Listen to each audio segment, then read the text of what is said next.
মহান বিজয় দিবস উপলক্ষে রাষ্ট্রপতি সংবর্ধনা অনুষ্ঠানে সাবেক প্রধানমন্ত্রী ও বিএনপি চেয়ারপারসন দেশনেত্রী বেগম খালেদা জিয়া এবং বিএনপির ভারপ্রাপ্ত চেয়ারম্যান তারেক রহমানকে আমন্ত্রণ জানানো হয়েছে।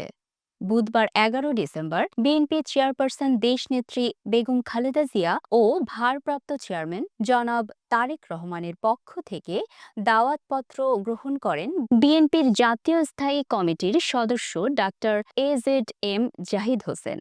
বিএনপি চেয়ারপারসনের মিডিয়া উইং সদস্য শামসুদ্দিন দিদার জানান, রাষ্ট্রপতির পক্ষ থেকে দাওয়াতপত্র হস্তান্তর করেন রাষ্ট্রপতির সামরিক সচিব মেজর জেনারেল মোহাম্মদ আদিল চৌধুরী। এর আগে গত ২১ নভেম্বর ঢাকা সেনানিবাসের সেনাকুঞ্জে সশস্ত্র বাহিনী দিবসের অনুষ্ঠানে অংশ নিয়েছিলেন বিএনপি চেয়ারপারসন বেগম খালেদা জিয়া। সশস্ত্র বাহিনীর অনুষ্ঠানে সাবেক প্রধানমন্ত্রী খালেদা জিয়াকে সেনাবাহিনীর প্রধান জেনারেল ওয়াকারুজ্জামান, নৌবাহিনীর প্রধান অ্যাডমিরাল মোহাম্মদ নাজমুল হাসান এবং বিমান বাহিনীর প্রধান air chief marshal Hasan Mahmud Khan অভ্যর্থনা জানান। এর আগে সবশেষ ২০১২ সালে সশস্ত্র বাহিনী দিবসে অনুষ্ঠানে যোগ দিয়েছিলেন খালেদা জিয়া।